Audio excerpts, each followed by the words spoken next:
am Tom Bott. I'm the town planner here in Falmouth, Mass.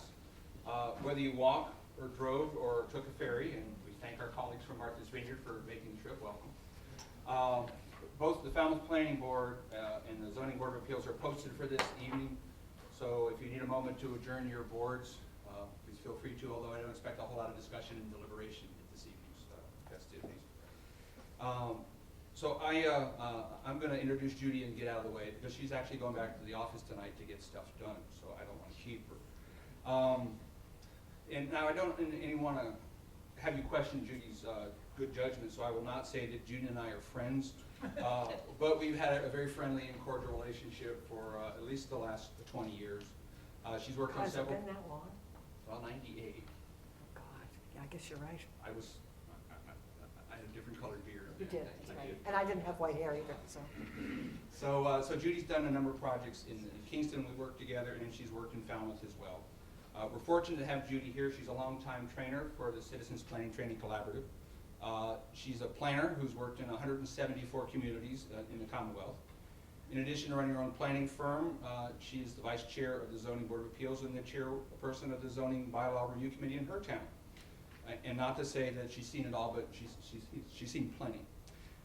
Tonight's session is on the roles and responsibilities of the planning boards and zoning boards of appeals. I received at least one question previously about specific to the Falmouth zoning bylaw. We're not going to get into that level of detail here, but it's not unusual for planning boards and zoning board of appeals to have some degree of differences in looking at things and interpreting things.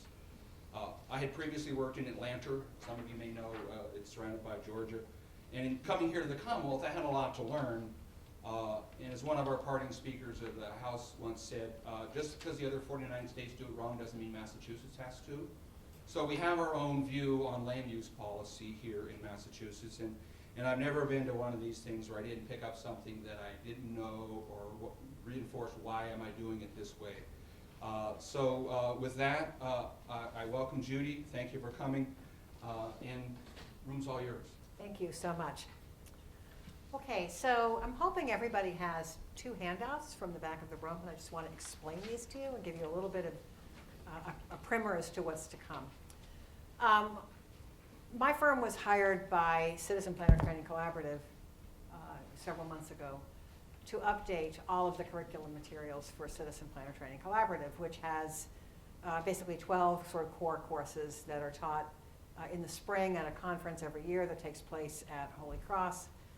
And then also in the fall, there's a fall training program that's typically run between Citizen Planner Training Collaborative and the regional planning commissions.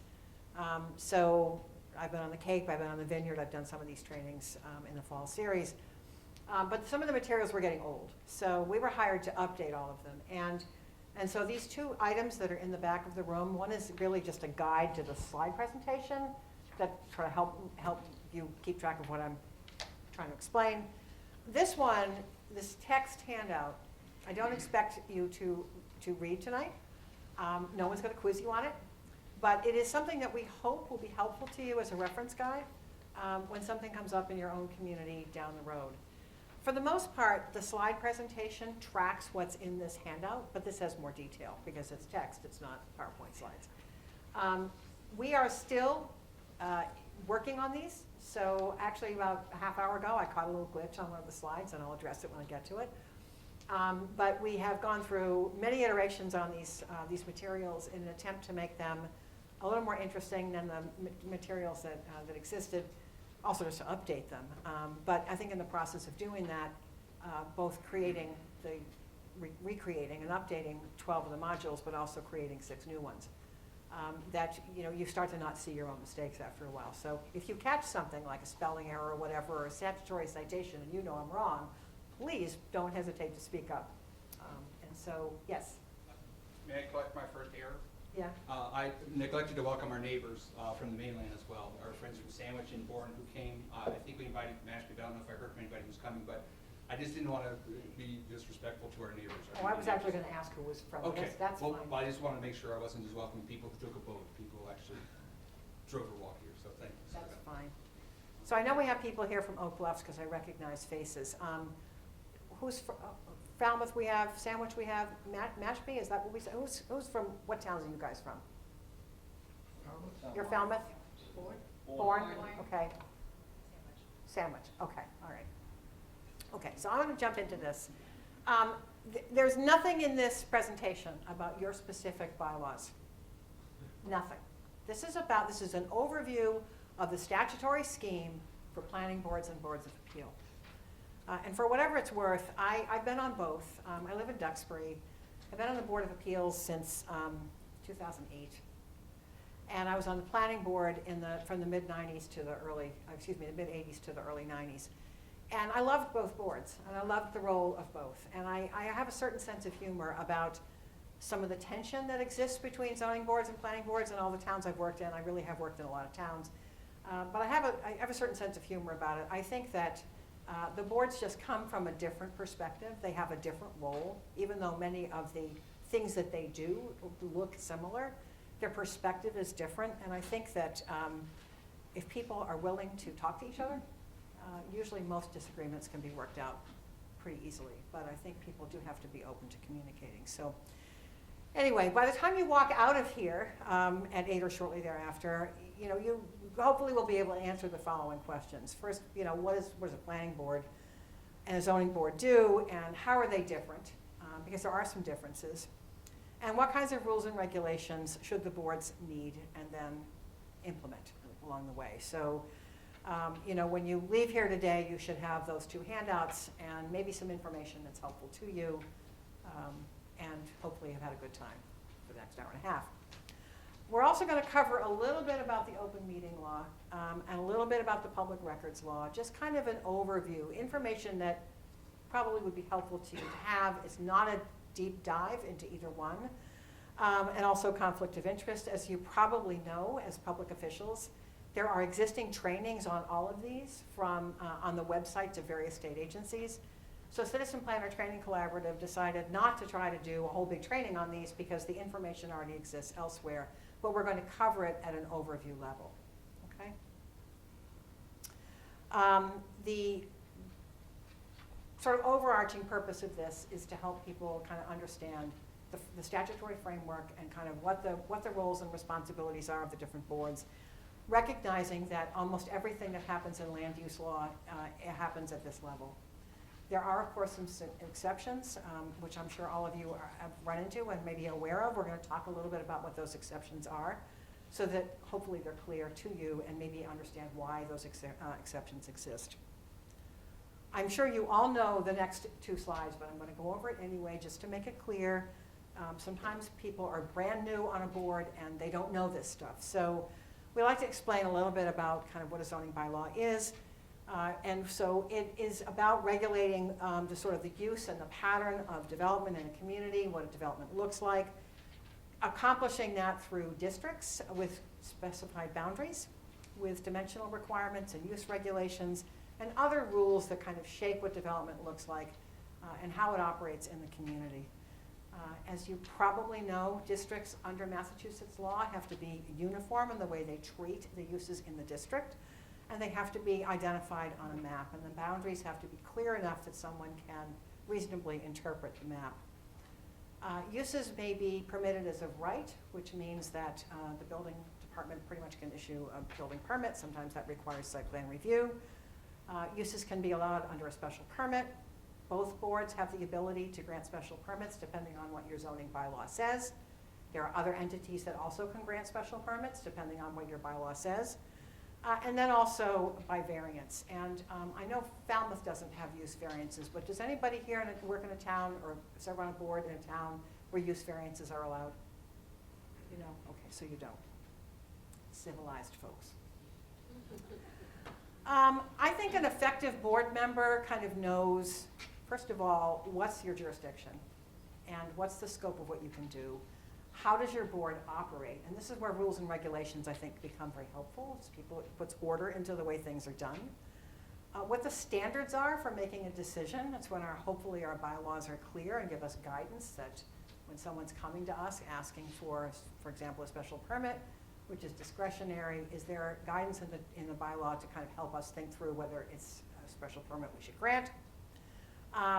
The legal aspects for the board's conduct, things that you need to be aware of as a board member in terms of how you relate to applicants, how you relate to each other, how you relate to the public. The applicable state regulations and laws that you are subject to in addition to whatever your zoning bylaw requires. What other boards may be doing that somehow might affect the decisions that you make as well. So at least understanding the jurisdiction, for example, of Conservation and Board of Health, these other boards, so that you know kind of what the whole picture is, and hopefully have respect for something is their jurisdiction, not yours, and not muddy the waters. But also understand, perhaps when someone else does have jurisdiction over something you care about, having a way to kind of communicate with people. So understanding your own jurisdiction, understanding the jurisdiction of other boards that may have a role to play in development review, I think can help solve a lot of problems that sometimes come up in permitting at the local level. So this just kind of goes over what the statute says about planning boards and ZBAs. And so a planning board by law can be 5, 7, or 9 members. I've worked in towns with all of them. A 9-member board is big. Does anybody in here have a 9-member board? You do? Okay, yeah. So I've worked out, this was an interesting experience. Whether they're elected or appointed depends on the municipality. I have seen in my 32 years in the field a gradual movement toward appointed planning boards. I don't think it's really that way in small towns yet, but I'm seeing it more and more. But it's up to the town. It's entirely up to the community whether it's an elected appointed board. You may have associate members for special permits, possibly for site plan review, depending upon the regulatory scheme that governs site plan review in your community. You can have associate members, as indicated on the slide. If you're a 5-member board, you can have 1 associate member. If it's a board of more than 5, you can have 2. Designated by the chair if needed to serve on a particular case, and really acts only when someone else can't act. A board of appeals typically is 3 or 5 members. They are typically appointed. I know of a few communities in Massachusetts where that's not the case, but ZBAs tend to be appointed. There really isn't any limit on how many associate members you have. Some of the towns I work in have a lot of associate members for ZBAs now. Any idea why that might be the case? Conflicts? Sometimes it's conflicts, but it's more schedule conflicts than anything else. Yeah. I'm seeing this more and more. We're very busy commuting public, and people have trouble getting to meetings. It's a real challenge. They're designated by the chair to serve if necessary, and again, acting typically only when someone else can't act. So, this just tells you kind of what you can have and basically what the provisions are for associate members. So much of what I'm going to talk about right now is a little bit about the sort of statutory things that are distinctly different from these boards. So a planning board has unique jurisdiction with master plans. Chapter 41, Section 81D is the authority for a master plan. It says a planning board shall prepare a master plan. It is under the jurisdiction of the planning board. That doesn't mean that the planning board is the only body that works on it. In many towns, there might be a committee, a special committee to steer a master plan, but ultimately the approval authority for a master plan in Massachusetts is with the planning board. And I do a lot of master plans. I've done 26 of them. And people always ask, well, shouldn't I go to town meeting or shouldn't I go to the board of selectmen? And you can do whatever you want, but it's ultimately the planning board that must adopt that plan. It's absolutely key. That's what gives it the legal authority of being a master plan. For zoning amendments, the planning board have a role. As you probably know, if you're a planning board member, amendments go to the board holds a public hearing prior to town meeting and makes a recommendation to the town meeting, or gives a report rather. Planning board since 1975 has been able to grant special permits, and many of the communities I work in, not all of them, we've seen more and more special permits gradually going over to planning boards. But I still work in a lot of towns where the ZBA is the main special permit granting authority. What it means is that it's a greater challenge and an opportunity for a couple of boards to learn how to work together. Planning boards have unique jurisdiction over subdivisions, except when it's a comprehensive permit, and then over approval not required plans. So these are things that are all clearly in the statute, belong to the planning board. And site plan review, if it is granted to them by their local bylaw, Planning boards have a unique role in repetitive petitions, how frequently something can come back to a board if it's been denied. Scenic roads and shade trees, the planning board has a responsibility for hearings when there's a shade tree or a scenic road petition that comes before them. The planning boards have a role in how a historic district commission is established, or a historic district. And then with a comprehensive permit, the board is not, it really doesn't have any direct authority, but it is typically asked to assist with the review of a comprehensive permit when the zoning board has one, because planning boards tend to just do a lot of plan review. So sometimes having their involvement in the comprehensive permit process can be very helpful, but of course the comp permit is ultimately the jurisdiction of the ZBA. So in the statute, the ZBA has this interesting title called Permit Granting Authority. And some of this language that's in Chapter 40A goes way back. Chapter 40A is the Zoning Act. And as I said earlier, until 1975, planning boards were not granting special permits. So a lot of the sort of some of the tension that we see today around who's supposed to do what really is since that moment. But the Board of Appeals' role as sort of a permit granting authority really kind of ties to the variance function, which I'll talk about in a minute. Zoning boards, first of all, have the authority to hear an appeal. If someone is unhappy with a decision of the building inspector or some other official, a person can appeal to the Board of Appeals under Section 8 and 15 of 40A. Will grant special permits if authorized by the local ordinance or bylaw. As I said, that is absolutely discretionary. The Act determines what bodies can be given special permits, but then actually who has them from town to town depends on what the zoning bylaw says. The Board of Appeals has unique jurisdiction over variances. Everybody has, I'm sure, dealt with dimensional variances at one point or another.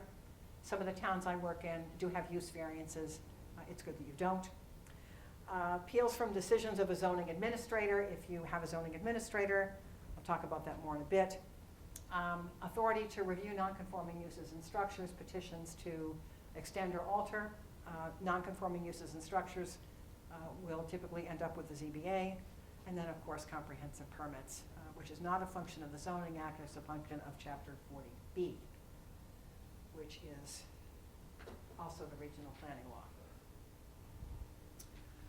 So planning boards, we're going to talk first about this and try to keep these a little bit into two separate buckets, but what you're going to see if you're a ZBA member is some of this is going to look very familiar to you.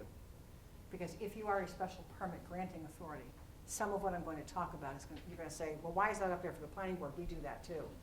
I'm not going to duplicate all of this when we get to the ZBA, but some of these things you'll say to yourselves if you have them, that is something that we do. So this first one is not. So master plan is a function of Chapter 41, Section 81D, which is the section of the statute that talks about the roles and responsibilities of planning board. And a master plan typically has these components that are listed up here on the slide. I won't belabor them all, but typically a master plan is guided by goals and policies for every one of these so-called elements.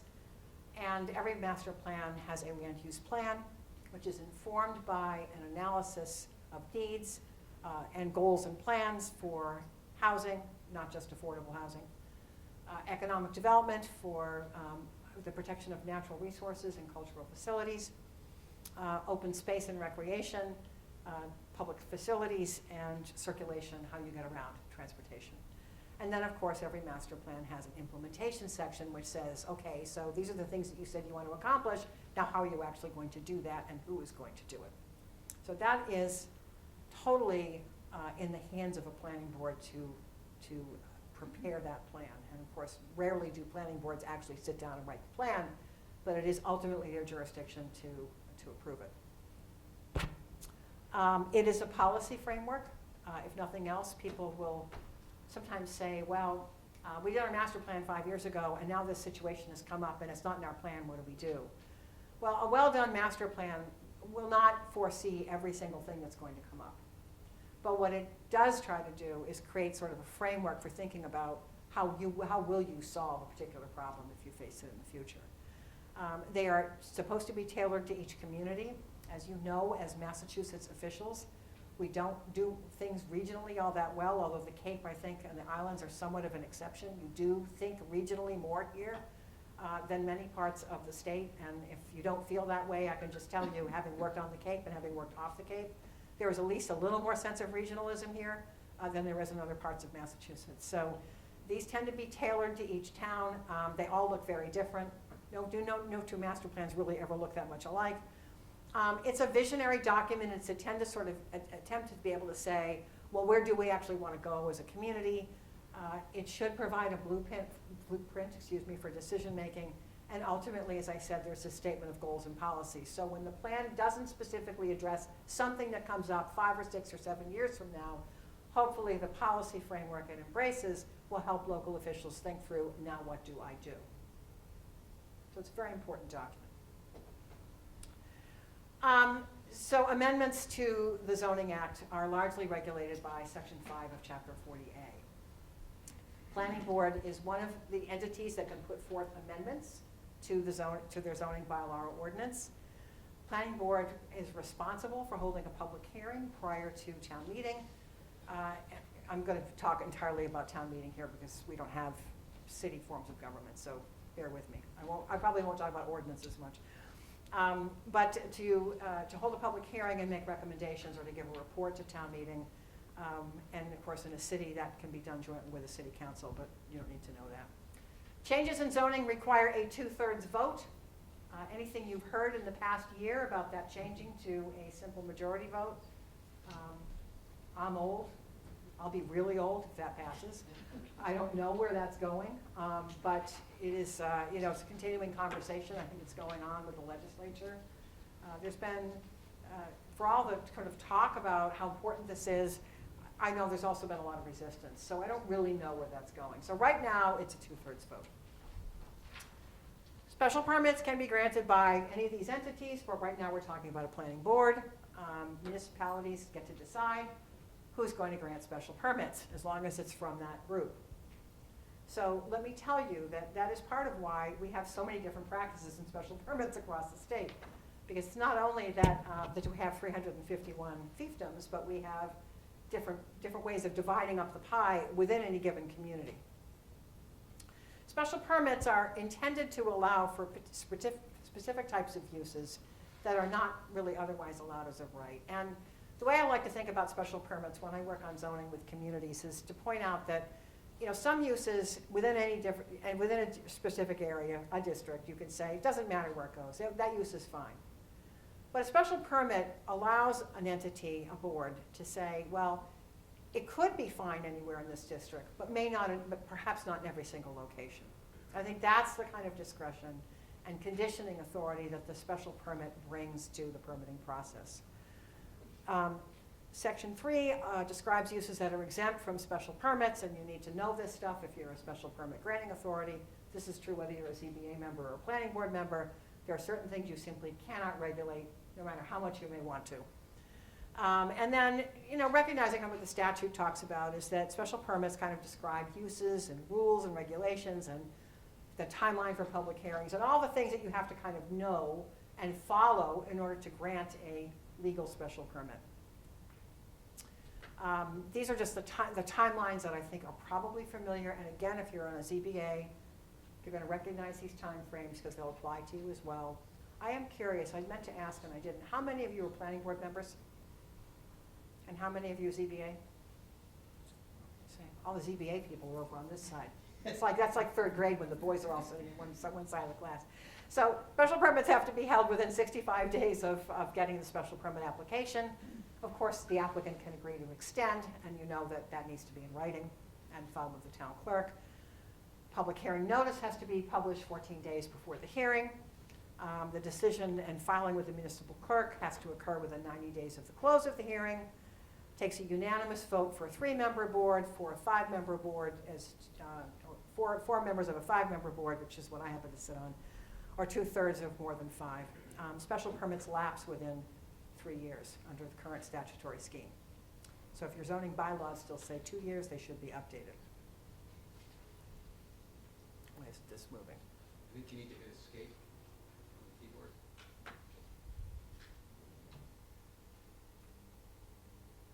Why do I have to escape? You know the system better than I do. Okay. Subdivision control is another kind of unique function of planning boards. I have to tell you, when I served on a planning board, I absolutely hated subdivision control for a whole lot of reasons. But you know, the purpose of subdivision control is to regulate really how new roads and drainage are going to be, you know, constructed in an area to provide access to land where there will be new lots. And so it is very much focused on public health, safety, and welfare.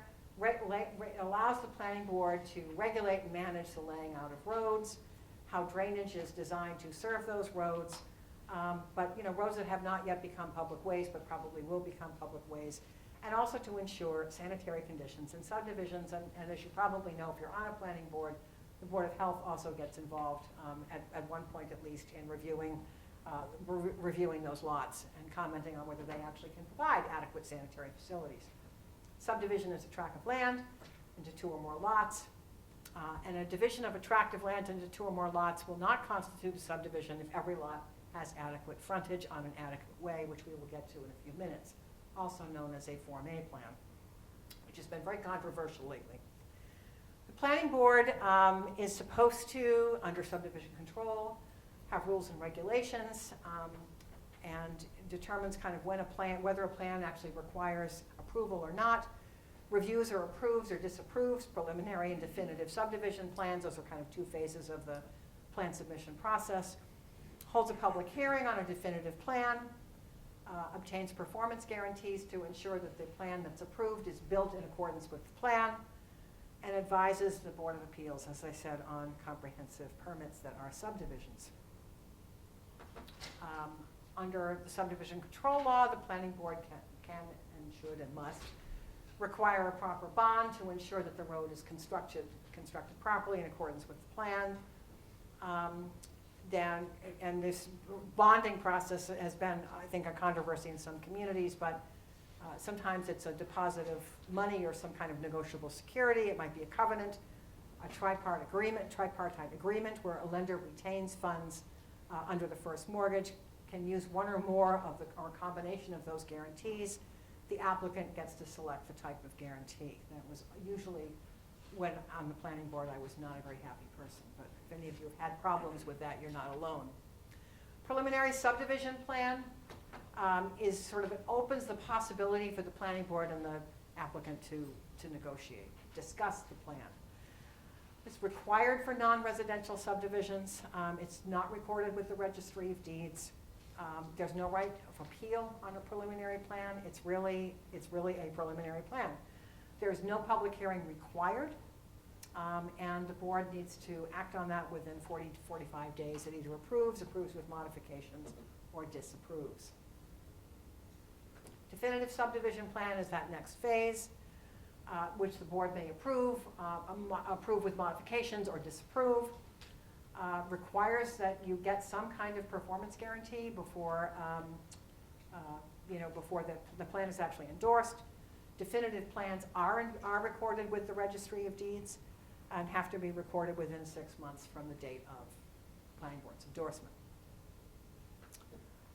I mentioned this earlier, planning board, a definitive plan has to go to the Board of Health as well. They have a 45-day response period.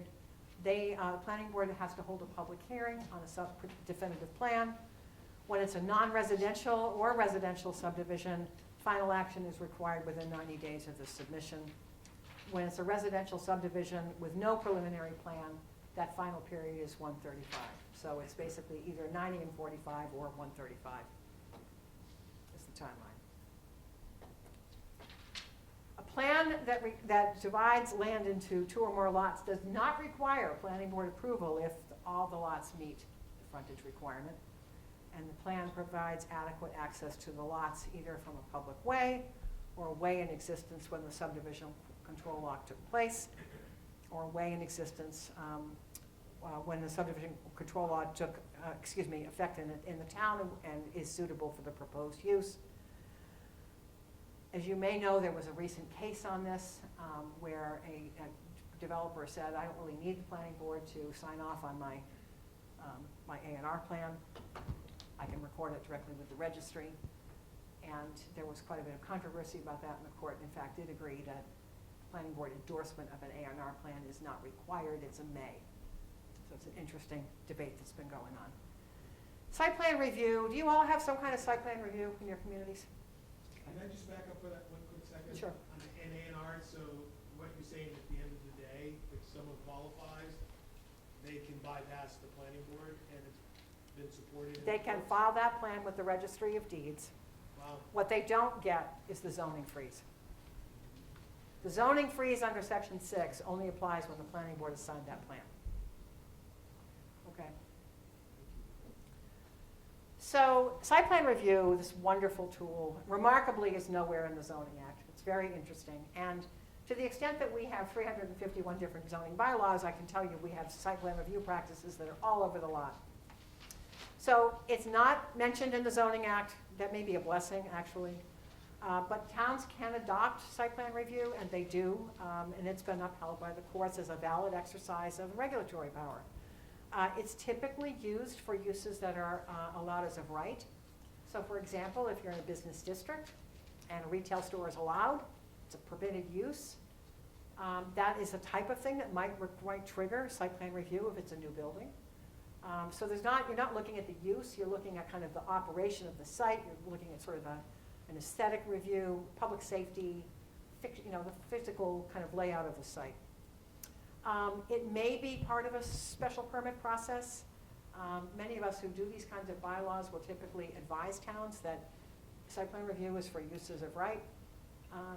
Don't commingle the two. If it's a special permit, and there's no site, you don't need to have both separate procedures. It just tends to muddy the waters. But sometimes site plan review is part of a special permit process, but it's generally overseen by a planning board. I've worked in some towns where that's not the case. But I would say most towns in Massachusetts, site plan review is a function of the planning board. And I think it's just because they do plan review. Repetitive petitions. No application that's been unfavorably acted on by the Special Permit Granting Authority or the ZBA can be acted on favorably within 2 years unless approved through this process, which the planning board has a role in. So the applicant has to submit the application or petition to the planning board for review, and all but one member of the full planning board must approve the repetitive petition. So if you can't get that support, you're out for 2 years. And then there must be a finding that there's sort of a specific and material change to the original application. So there's an attempt here to make sure that people just don't keep coming back with the same problematic plan. Scenic Roads, Planning Board, Conservation Commission, or Historical Commission may recommend or request that any road, except state numbered routes, be designated a scenic road. Do you all have scenic roads in your communities? Okay, so you're probably familiar with this. Stone walls and mature trees can't be altered or removed from a scenic road without the planning board hearing. It's a law that doesn't have a lot of teeth in it, but sometimes having to go through the public hearing is enough to get people to maybe rethink how they're going to do their plan, because they've already been hearing to death anyway on everything else about their project. It doesn't always work out that way. But the Shade Tree Act regulates the trimming or removal of trees under the jurisdiction of the tree warden. If the shade tree is on a scenic road, the required public hearings still have to be held, but it's typically a consolidated hearing with the planning board and the tree warden working together. Planning boards are also involved with the creation of historic districts, and they can, as I said earlier, make recommendations to ZBAs on comprehensive permits if there's a subdivision involved, and they also serve on a community preservation committee. They initiate or are involved with a whole bunch of different types of planning projects. Many of this might be resonant for you folks. Planning boards typically get involved in things like planning for downtowns and economic development plans, especially, just so you know, part of the impetus for the master plan statute we have in Massachusetts today was specifically around economic development. And if you kind of read the statute carefully, you'll see that the preamble specifically addresses economic development. Planning boards often will take on area plans, neighborhoods where maybe there's some unique characteristics that you might want to preserve, or there's development opportunities that you want to really take a look at. So any of this kind of planning that somehow ultimately relates to the formation and adoption and amendment of a master plan are things that planning boards will typically do. And planning boards are good at planning, so if you have that role and hopefully you have time because your hands aren't tied up with permitting all the time, planning's a good thing to do. Typically, a planning board will work closely with a planning director, and sometimes they also hire and supervise the planning director as well. This is something that varies all over the Commonwealth. In some towns, planning boards hire their own planning director. In some towns, it's the town manager or the town administrator. In some towns, it's actually the board of selectmen. So town planners have kind of a tough job sometimes because your appointing authority and the board that you actually serve may not be the same. And frankly, I would say with increasing frequency, I find that that is the case. That the planner is appointed by the town manager, but of course is there to serve the planning board. Sometimes it works out and sometimes it's not works out. Zoning boards of appeal. The Board of Appeals is designated as the permit granting authority in the Zoning Act. They interpret and apply the zoning bylaw to matters that come before it. It's an oversimplification to say this, but I'll say it because I think you'll probably understand what I want to say. Planning boards, because they prepare master plans, because they have such an important role in the review and adoption of zoning, tend to focus very much on compliance, conformance with the bylaw. It's the whole kind of MO of, I think, being a planning board member is how do you get a plan implemented and how do you make sure that things are fair across the board and how do you get compliance. And the ZBA tends to be a board of relief. And so many of the functions that ZBAs have had really since the very beginning of time when ZBAs were created really involve matters that just sometimes don't quite fit the mold of a zoning bylaw. That sometimes people just have a particular situation where relief is kind of the only way to kind of deal with it. And so the Board of Appeals sometimes tends to operate very much from that framework, and the planning board tends not to. I personally don't think that's a problem. I think that actually it's part of the beauty of zoning administration that you have these different perspectives. But I also think it can be a way that boards don't sometimes get along very well. And so, again, I would just say communication is really critical. So people understand sometimes why they're reaching the decisions that they do. So appeals to will come to a ZBA under Section 8, which I've frankly had a lot of experience with lately the last few years. I don't know why, but we're seeing more appeals. I don't know about you guys. If someone thinks they've been wrongfully denied a permit, or someone else has wrongly been granted a permit, or someone's violating the bylaw in your town and the zoning officer has not addressed the violation. So either I'm unhappy, I'm going to go to the Board of Appeals, or my neighbor's unhappy because I got a permit and they're going to go to the Board of Appeals. Or I'm in violation of the bylaw and the people around me are going to go to the Board of Appeals because the building inspector didn't do anything about it. These are ways in which things tend to come to the ZBA as appeals. And Section 15 of 40A kind of lays out how that process is supposed to work. Boards of Appeal can grant special permits. They've been able to grant special permits for a very long time. Section 9, as it does for the planning board, lays out kind of how the procedural requirements for special permits are to work. But there are some differences. I'll get to those in a minute. Under some circumstances, the ZBA can grant a variance of a zoning requirement. How many of you ZBAs have granted any variances in the last 3 years? Okay. So the bylaw, the statute, yes? One. We have a wait period for accessory apartments, 5 years, which they can waive if they choose to. I see. We've done that in a couple places. Okay. So the statute contemplates two types of variances. One is only if the local bylaw allows it. So dimensional variances are absolutely the statute.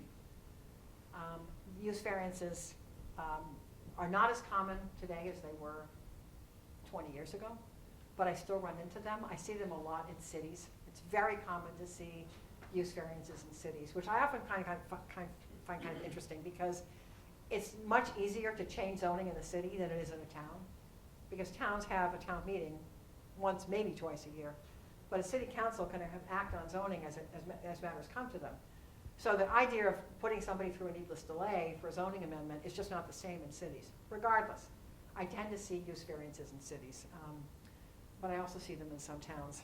And, there's a great story. Mr. Bott will probably appreciate this because you were in this store with me once, but we had reason to be out in central Massachusetts back when he was in that other town that he worked for. And the new Wegmans had just opened in Northborough. Anybody in here been in Wegmans before? It's the best supermarket ever. So the first one in Massachusetts was built in Northborough. And Tom and I have a mutual friend who's the planner there. So after a meeting one evening, we said, we gotta go see the Wegmans. Right? And it's in this big shopping plaza with 650,000 square feet of retail space. There's other stores, big shopping center. 650,000 square feet permitted under a use variance, and no one appealed. But when the applicant came back for a sign and needed a variance for the sign, somebody appealed the sign. I can't make this stuff up. ZBA is supposed to grant petitions for variances only if, due to circumstances, not through the district as a whole, but kind of related to a particular site, there are soil conditions or shape or topography of the site where a literal enforcement of the provisions of the zoning bylaw would make a substantial hardship to the applicant and the requested relief can be granted without a substantial detriment to the public good and without really nullifying the intent of the zoning bylaw as a whole. In theory, it's a hard barrier to reach, but I do see boards of appeal that are able to reason their way through and grant a variance under these circumstances. So I think the law kind of articulates what is expected to be a fairly high standard. But again, the Board of Appeals has the ability to interpret and apply the bylaw and look at unique situations. So I'm not going to stand here and comment on anybody's variance. I'm just going to say that I think sometimes boards of appeal will look very hard at a particular unique situation where there is a hardship and try to find a way through the variance provision to help somebody. That's just what tends to happen. Zoning administrator, this is such an interesting quirk. We have some communities with a title zoning administrator, but it isn't necessarily what the statute contemplates. And I think it's interesting that Massachusetts CBAs have not taken a whole lot of advantage of this. There are two that I know of that have. If authorized by the local bylaw or ordinance, the ZBA can appoint a zoning administrator to whom the board can delegate some of its powers by a concurring vote of all the members of the board consisting of 3 or, et cetera, 5 and so forth. Any person, municipal official or board may appeal a decision of the zoning administrator to the Board of Appeals. What this means is that some of the things that the bylaw gives the ZBA, if the bylaw also allows the ZBA to delegate to a zoning administrator, you can have a zoning administrator do instead. So there are some kinds of minor special permits that a ZBA might turn over to a zoning administrator and just make it easier to process them.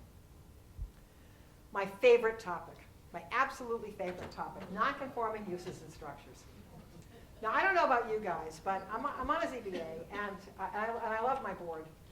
I would say 9/10 of what comes before my board is the following type of scenario. Somebody has a house on a non-conforming lot,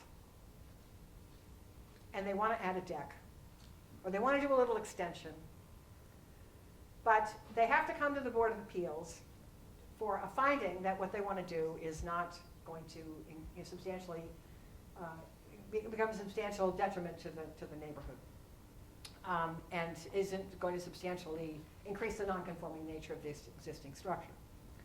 So the ZBA gets to make these determinations, will it increase the non-conforming nature of the structure, and if so, is it substantially more detrimental to the neighborhood? If it's not, now this is where the mistake is. If the change is not significant, the ZBA is not going to issue the building permit. What the ZBA is going to do is find that it's okay to grant the building permit. ZBAs don't grant building permits, so this, just so you know, this is an error. I think it was a condensing of text, and all of a sudden it became inaccurate. But if the ZBA says, you know what, this is not this isn't really going to increase the non-conforming nature of the structure, and there's no real problem here, then it's fine. We find that it's okay. And with a single-family home, which is where we see most of these things, single-family or two-family homes, somebody wants to put on a deck, somebody wants to do a little extension, but they've got a non-conforming lot, the ZBA can say you don't need to go any farther here, this is okay. You've given us sufficient evidence, we find that it's fine, go forth and multiply, get your building permit. If a change is significant but not harmful, the applicant may still be entitled to approval.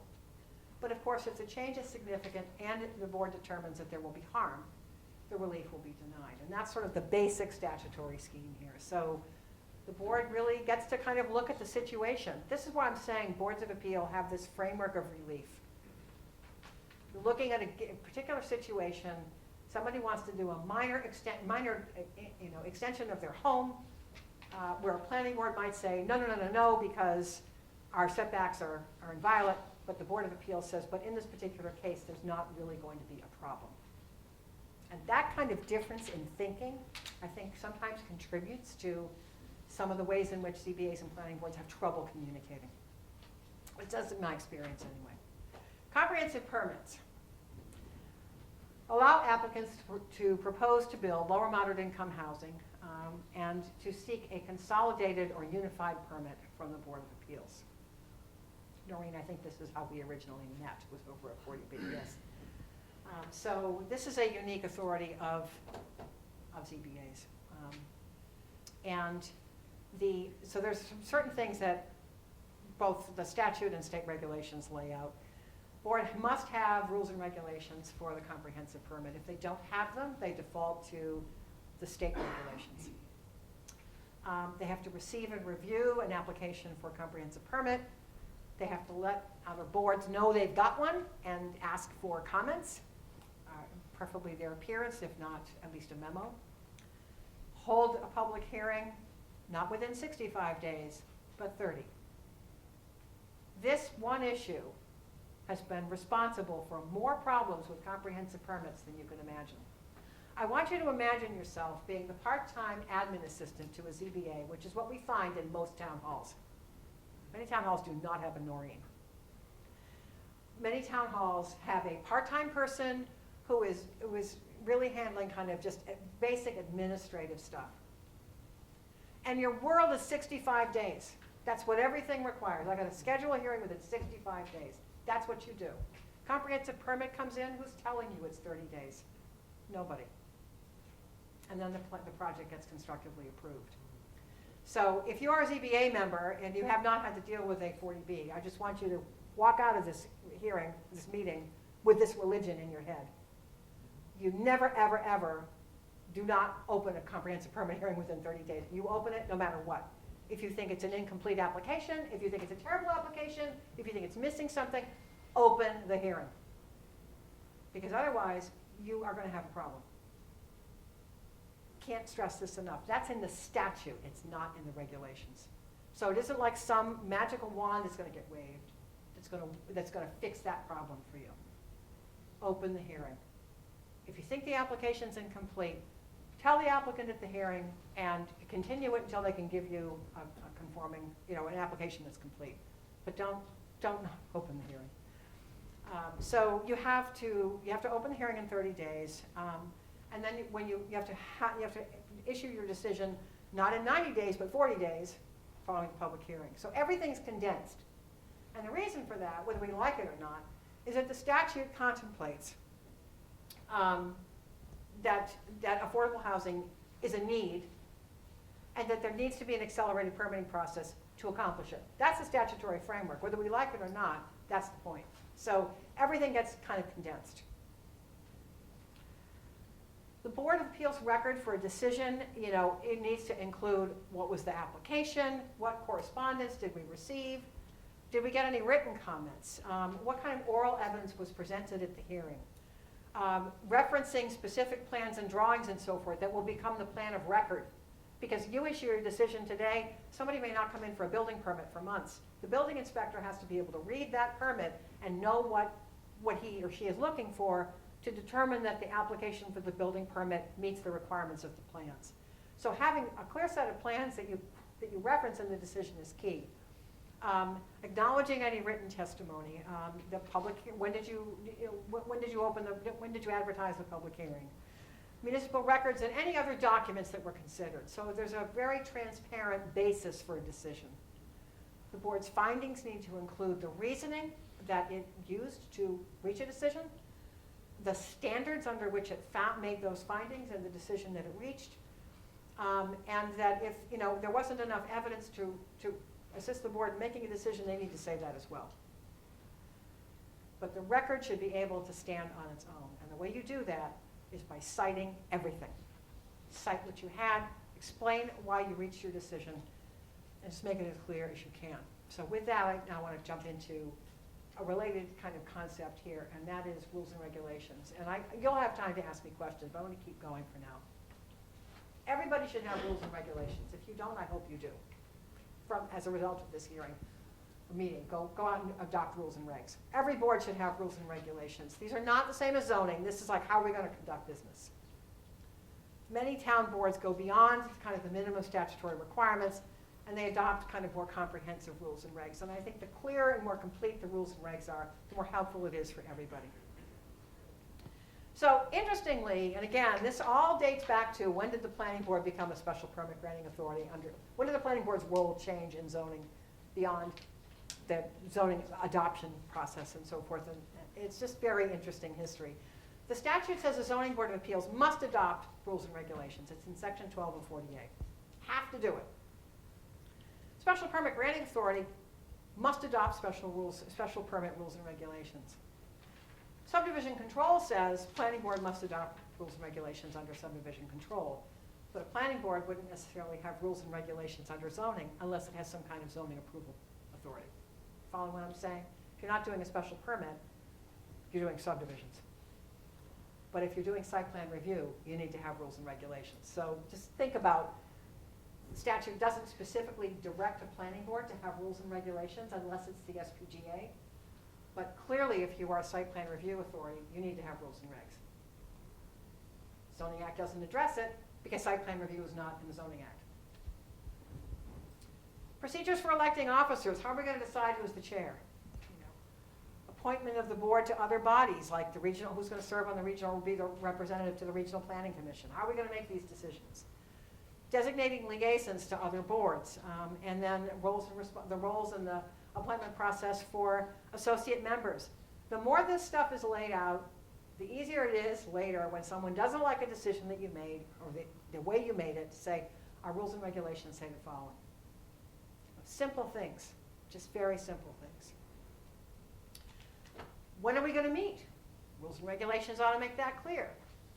And something I would say in particular is that your rules and regulations ought to say, if we have a matter coming before us for a special permit or site plan review, everything we're supposed to consider on X night has to be submitted within so many days before the meeting. So that you don't have applicants showing up in the planning office at 2 o'clock in the afternoon, the day of a hearing, filing a bunch of plans and expecting everybody to somehow process them that night. Your rules and regulations should be clear. If our meetings are always on Thursday night, and you're expected to be at our meeting of this Thursday night, you have to have everything in to the planning department a week before, or whatever department is serving you. How are you going to conduct a public hearing? Procedures for public hearing notices. Additional means of outreach the board uses to kind of beyond statutory requirements. One town I work in, they do the public hearing, they do the abutter notifications. They also have the applicant put up a sign on the property. So that if you're not an abutter, and if you're not reading the paper, and you happen to drive by some site, you know there's a hearing coming up on a piece of property. I mean, that's sort of in addition to, towns have different requirements. Wellesley requires building permit applications to be noticed in the newspaper as soon as somebody applies, so that the neighborhood knows there's a building permit application coming. Now, statute doesn't require that.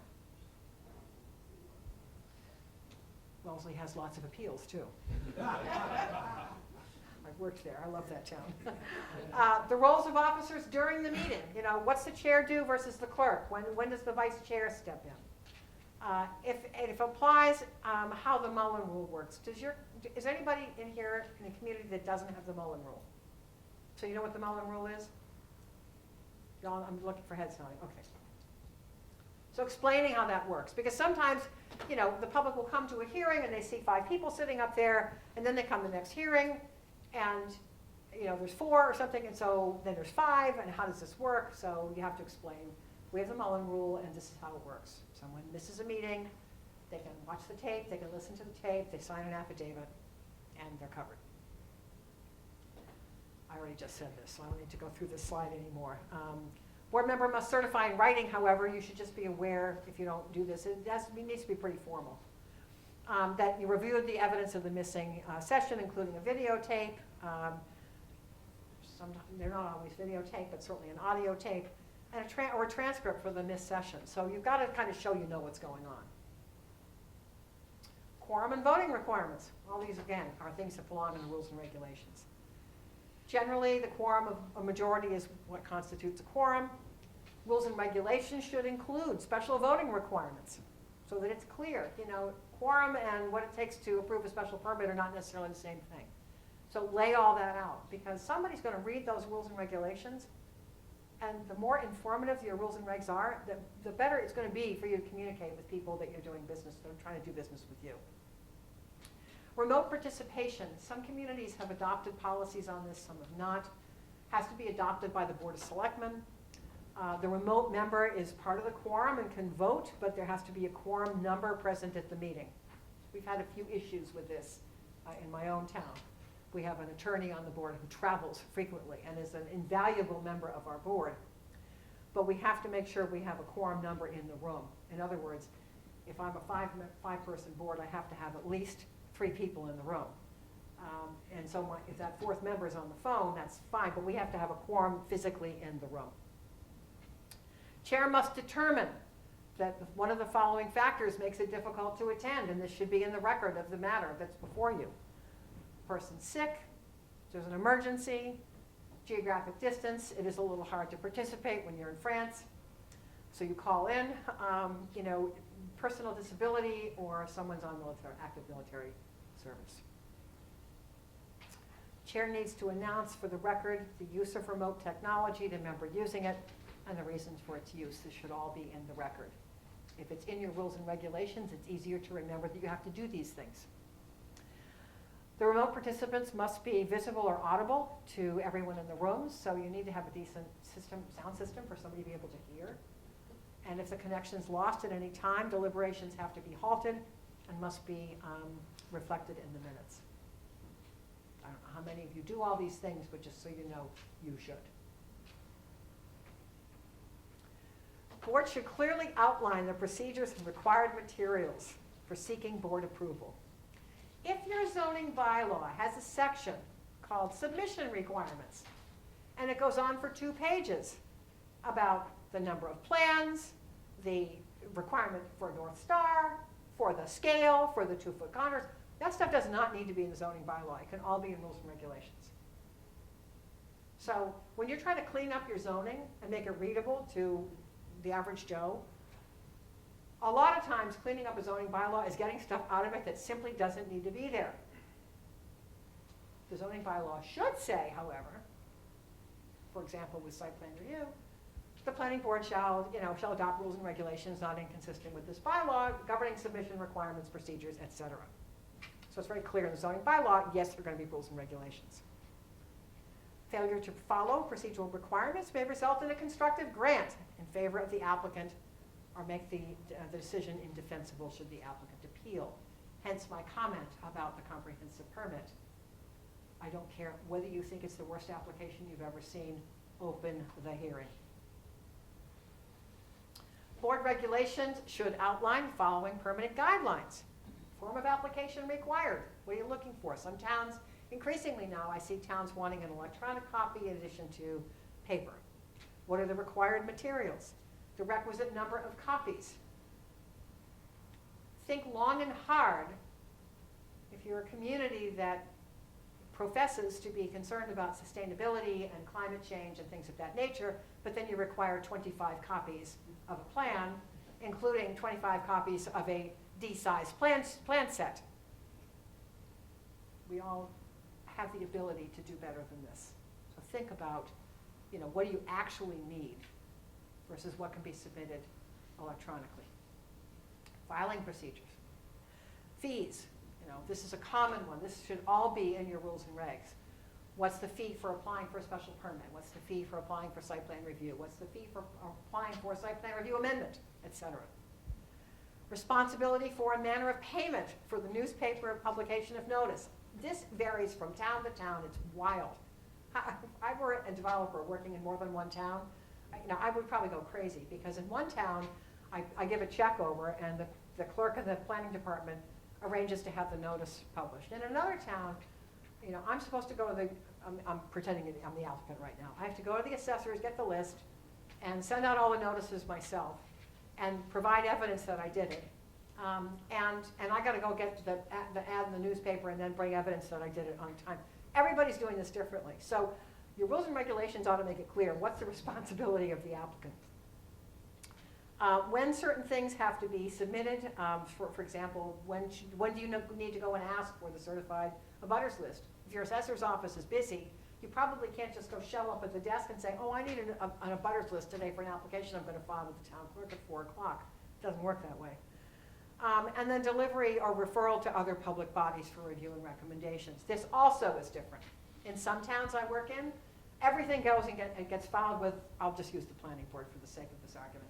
Everything gets filed with the planning board, and the clerk in the planning department distributes the stuff to all the other boards and commissions that are being asked to comment. In other towns, the applicant files with the town clerk, of course, files a copy with the planning department, and then runs around from department to department delivering all the required plans that people are supposed to have. So the responsibility of the applicant varies a lot from town to town.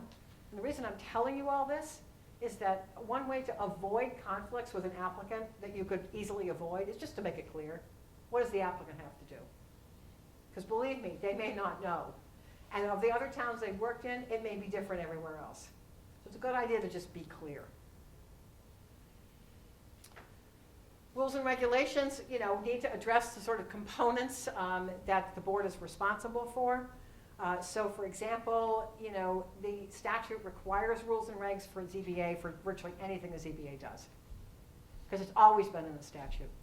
Special permits, again, that's directed by section 9 of 40A. So if you are a special permit granting authority, you've got to have rules and regulations. And then the planning board has to have them for subdivisions and A&R, and would have to have them as a special permit granting authority, and would need to have them for site plan review, but that's not in the statute. Code of conduct.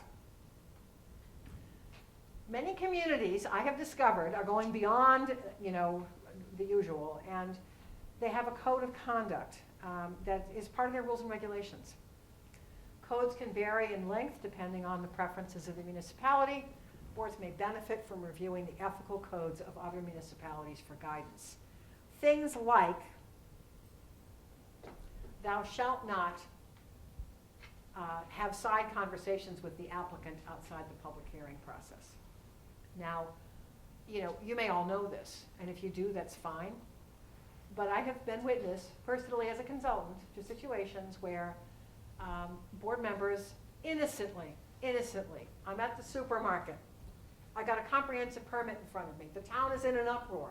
I can't even go buy milk for my kids because somebody is attacking me for not yelling at someone about a comprehensive permit hearing. I mean, you'd just be amazed at how hard it can be to draw that line.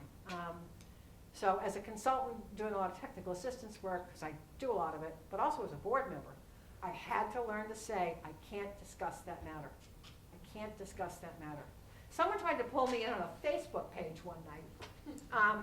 There was this uproar about a potential comprehensive coming into my town. People were just over the top. And so someone kept saying, Judy Barrett, tell us what to do. Yes. Are you crazy? 2 days went by. Judy Barrett, you're going to tell us what to do. And I finally said, I have to do something. So I just simply replied, I said, I can't discuss outside the public hearing a matter that's going to come before my board. And they left me alone. So let me tell you, it works. but it's very hard. So having kind of understanding kind of what your role is when you're on a board hearing a matter, stay out of trouble. Because it's not only for your benefit, it's for the benefit of the board. And ultimately, what are all of us trying to do serving on these boards? We have an obligation to protect our town. So conduct yourselves accordingly. The open meeting law ensures transparency. Also drives a lot of people nuts. But anyway, ensures transparency in the deliberation of public bodies. So within 2 weeks of a member's election or appointment to office, all members are supposed to receive a certificate of the open meeting law materials. So you've probably all been through this drill. You go get signed, get sworn in by the town clerk. You get handed a packet. I'm assuming that that's happening everywhere. It seems to be. Pay attention to it. So, meeting notices. These are just basic things, and you may know all this, but I'm going to review it anyway. Meeting notices have to be posted 48 hours in advance, except in the case of emergency, excluding Saturdays, Sundays, and legal holidays. Has to be legible in an easily understandable format. Write it clearly, make it clear. Contains the date, time, and place of the meeting. Oh, you're having a meeting, where is it? And then the date and time the notice was posted, so compliance is obvious.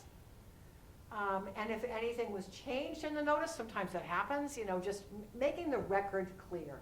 That's all what this stuff is about, is making the record clear.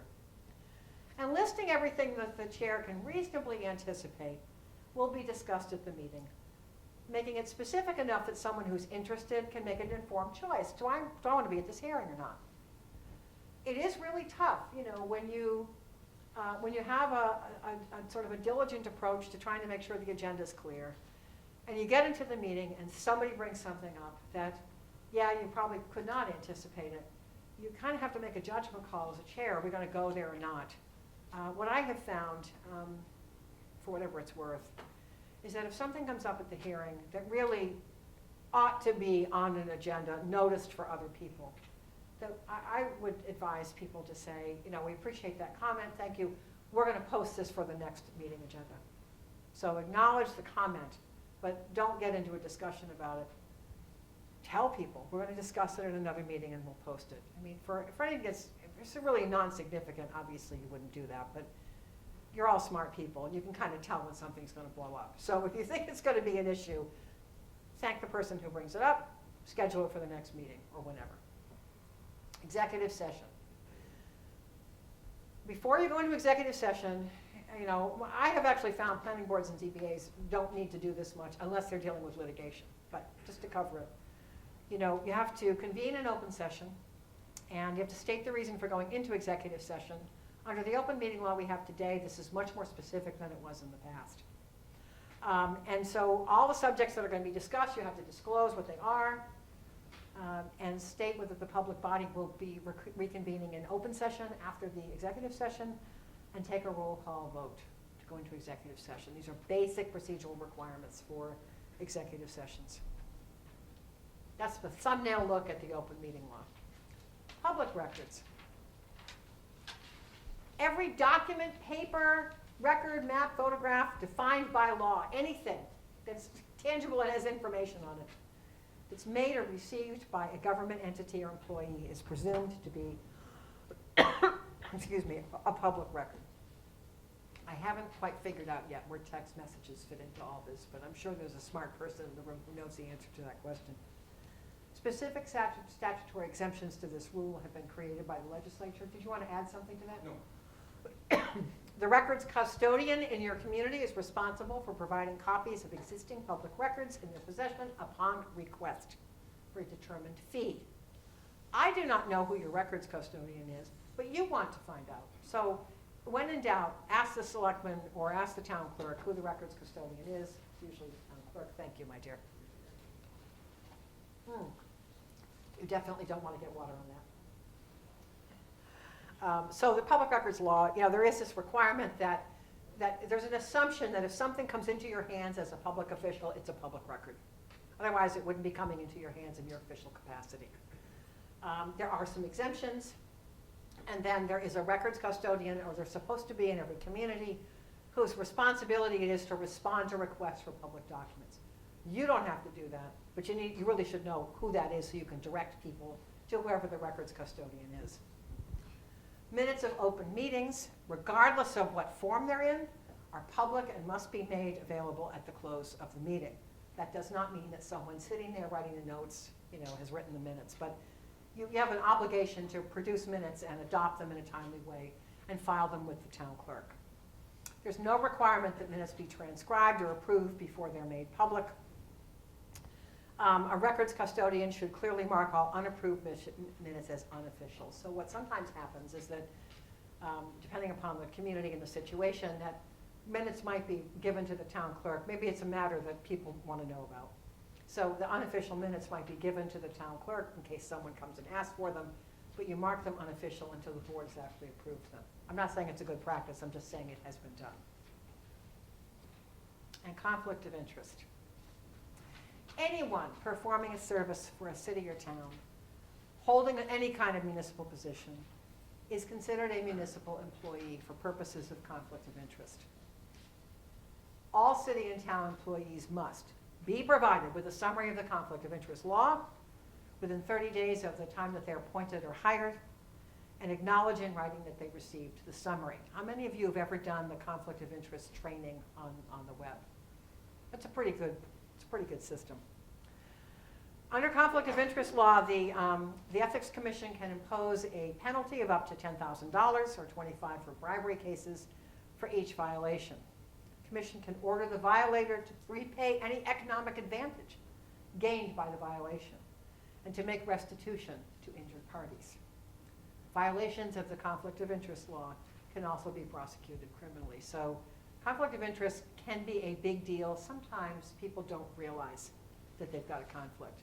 And you may think that's kind of weird, but there are situations where sometimes it's not clear what you should do, and I think that's why that training is so very helpful, that we're supposed to do and periodically update. The point is this law has teeth in it, and if you violate it knowingly, willingly, and you don't do something about it, you can get in a lot of trouble. There is in the handout, this beautiful document, a lot more information about the conflict of interest law and just sort of seeing the kinds of restrictions that apply. There's more detail about it in the handout, but on the job restrictions, obviously we can't take bribes, gifts, and gratuities. I remember the old days when an engineer used to come into the planning department in Duxbury, and he had a farm. And his wife would make jelly every year. And I mean, it was the best darn jelly ever. And he would always bring a jar in for the planning board, one for each board member. And nobody's doing that stuff anymore, but I think that we all just have to be very careful. What we think is not a big deal, to the eyes of someone else, can be a very significant problem. So gifts and gratuities are generally a no-no. Misuse of position is an obvious one, I hope. Self-dealing and nepotism, we don't take care of our relatives or friends more than we might take care of somebody else. Making false claims, appearance of a conflict. I recently had an issue with this myself. A law firm that worked with me on my company on this update of CPTC had been available to us for some legal review of these documents. And the attorney in that firm recently came to my board representing an applicant for a comprehensive permit. And even though they were totally unrelated, I stepped back because I just didn't want to put my board or the applicant or anybody in a difficult spot. So, you can go overboard with this, but I think generally if it doesn't feel right, you probably should maybe step back. After hours, second job conflicting with your duties. You have a job to do for a municipality. If you have a second job, okay, but it can't conflict with what you do for the town. Divided loyalties sometimes can be a problem with after-hours jobs. And then sometimes maybe thinking that you're going to have an inside track because you are a public official. So these are the kinds of things that conflict of interest, education and training and the law tend to focus on. And after leaving municipal employment, there is a forever ban for some types of work. When 30 years ago, I was a program director for what used to be called the Executive Office of Communities and Development. It's now called DHCD. And I was the director of a grant program. And there were some communities I was never going to be able to work in. They're not in the 174 towns I have worked in. Because I had my hands on grants to those towns, I was just going to have to step back. There's typically a 1-year cooling off period when you leave municipal employment before you can kind of touch a matter that you might have been involved with, but maybe not have direct control over, and restrictions on business partners and so forth. So that's all kind of laid out in the handout for you, but just want you to know this is sort of the overview picture of the conflict of interest law and the kinds of things that it tends to to regulate. So, wrapping up. Oh my God, I did it. I did it, Tom. 7:45. I can answer all the questions you want. Anybody got questions? You must have questions. I'm Donahue, so just raise your hand and we'll bring the mic because we're on TV. Oops. Special permits, they went from 2 years to 3 years. Yes. Correct. Now, there can be an extension, correct? Yes. Yes, someone can come and request an extension of the permit. I'm just saying that a default dies if they don't request an extension. Okay, so how many times can they ask for an extension? I don't believe that the statute limits the number of times. I don't believe We've so. had a couple that have gone quite a while. At some And point, you may- I looked for the maximum, I've never found it, and I I don't just think thought- there is. I mean, I think at some point the board really has the right to say enough is enough. We actually had this on a case in my own town. This went on forever. Oh my God, it was going through all kinds of litigation and so forth. And the board kept extending and extending, and so finally, I think like 4 years of this went by after the original 2 years. And the board put the applicant on notice, this is the last time we're doing this. And the applicant didn't come back. So at some point, I think you just gotta say enough is enough. And I think to that the important thing is to ask for the extension before it expires. This is true, yes, don't wait. Although if it's a comprehensive permit, the Housing Appeals Committee doesn't seem to care, but anyway. Anybody else? Yes, sir. How common in your experience is the remote participation? How common is it remote participation? I'm seeing it more and more because we have this world in which we travel for work. If you have professionals on your board, the likelihood is that somebody may just be out. And so if they can participate remotely, it's probably better than, it might be a better situation than having an associate step in. But I am seeing it more and more. I think it's really, I think, a good idea for the towns to adopt a policy so that there is a framework for people to know what to do if they need to invoke remote participation. Is it a problem in your town? Have you been seeing more of it lately, or are you just curious? Curious. Okay. Yes? Are you familiar, it's okay, I don't need the mic. Are you familiar with any towns that make a point of expediting 40B comprehensive decisions? So, the statute allows a certain amount of time at each step, and some developers say, well, affordable housing's really important, we want you to get it done a lot more quickly than the statute allows. Is that something you've seen in other communities? So the question is, have I seen some comprehensive permits accelerated at the request of the applicant? Of course. Well, no, to not laugh, sometimes affordable housing trusts may come to a board and say, this project's really important to us, could you accelerate it? So yes, it would typically be the applicant, but I just want to make it clear, there are other groups that actually want to see these projects happen. Where I tend to see them accelerated a little bit is if it's a comprehensive permit under the local initiative program. And I don't know how many of you are familiar with all this, and I don't want to drag you through a whole 40B training tonight, but there's a way to do a comprehensive permit where an agency like Mass Housing is not involved.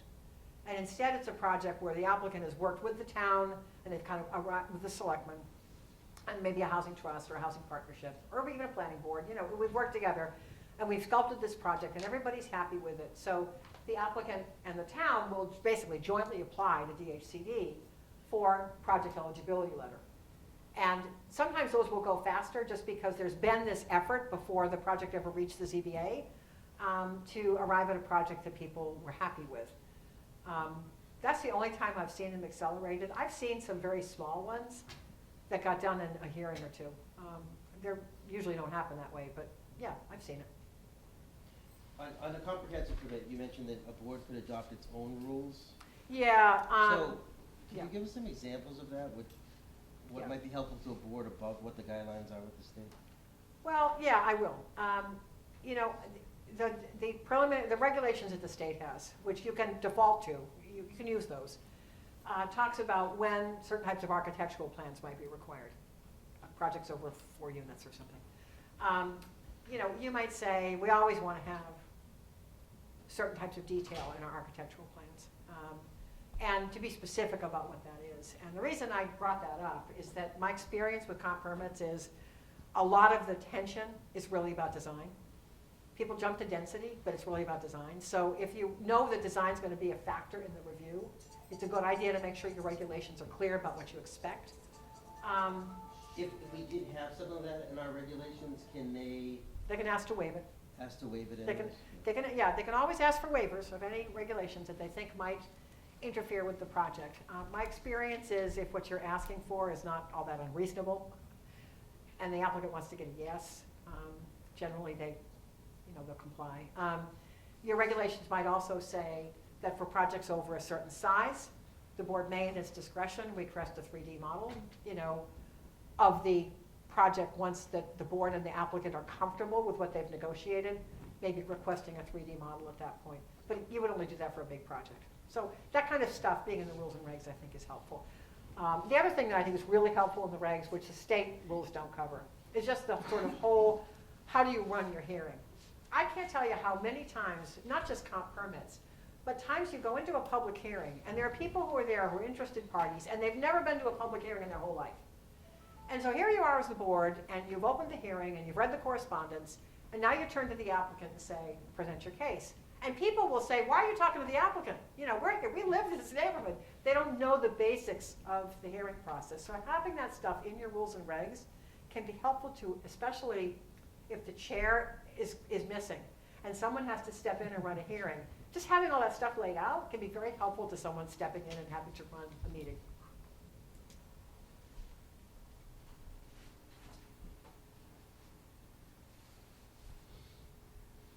Thank you, Tom. Judy, in addition to the helpful training session this evening, do you have any creative suggestions based on your experience for enhancing and facilitating collaboration and respectful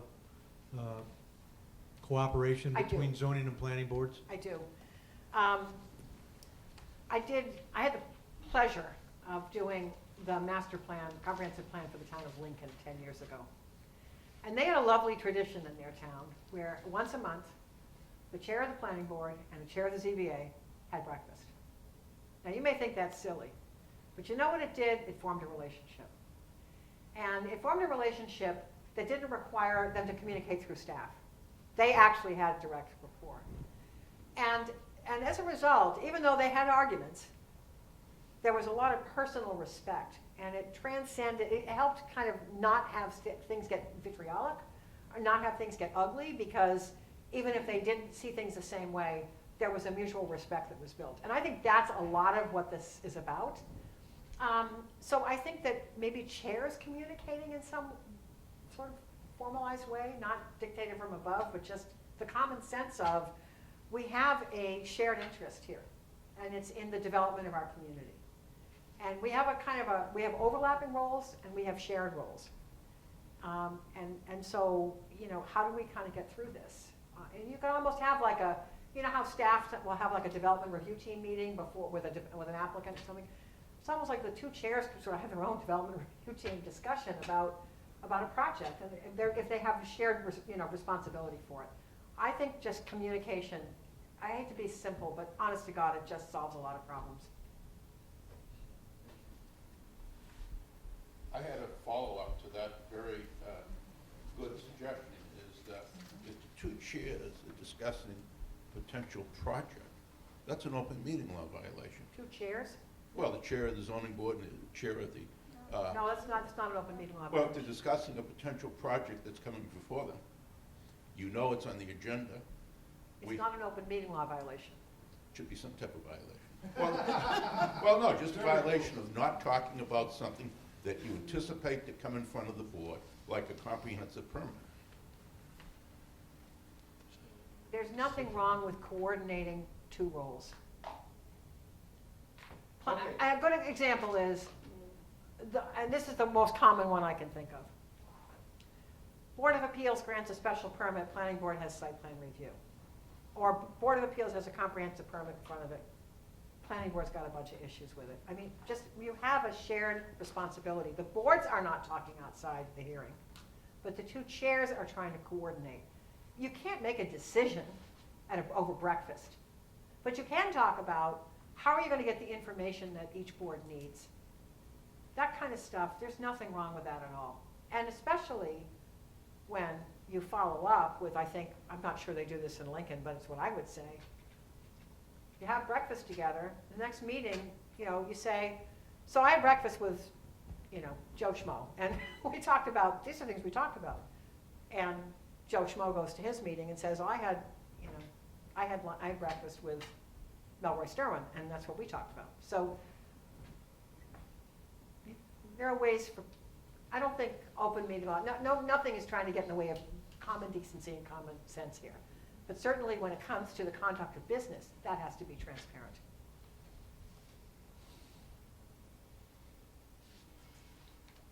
Anybody else? So a couple things in closing. Sharon Varr, my second grade teacher, said if you brought something, make sure you have one for everybody. The take-home gifts I have are the recodification of the Falmouth zoning bylaw, but I'm only giving them to members of the Falmouth planning boards and zoning boards of appeals. So if you came from Bourne and you didn't get anything, I'm sorry, I'll try to do better next time. But so I got some homework for the local board members here of the latest drafts, and I just want to get in your hands because it's supposed to be awful weather this weekend. What a than reading the recodification of the zoning bylaw. So with that, Judy, thank you very much for coming. You remain awesome. I expect nothing other. Thank you very much.